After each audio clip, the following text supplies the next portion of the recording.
Hello there and welcome to another one of these Lexical Lab 1 minute English videos. If you like this video, make sure you subscribe to our YouTube channel and check out our website www.lexicallab.com to find out more about our online courses.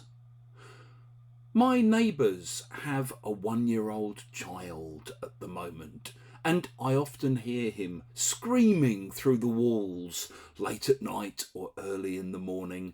But obviously, having 2 kids of my own, I'm not in any position to complain.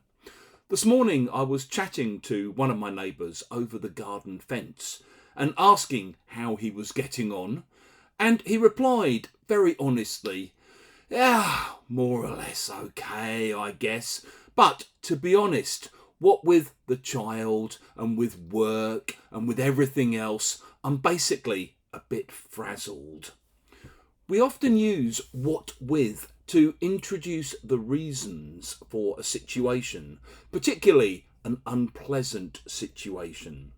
So maybe a friend of yours is moving house, they want you to help, but you make your excuses and you say, "Yeah, listen, I'm really sorry, but there's no way I can help you move house this weekend.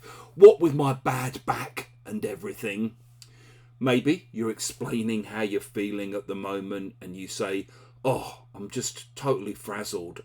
I've got a lot on my plate at the moment, what with the end of year exams, all the marking, all the staff meetings, all of that." Or maybe you're explaining why you haven't been out very much recently. And you might say, "Yeah, you know how it is, what with the weather and having been a bit ill myself, I just haven't managed to get out at all of late." If you've enjoyed this video, please do click the like button. Please share it on social media with your friends, your students, your colleagues. And in the comments section below, we'd like to see how you use what with.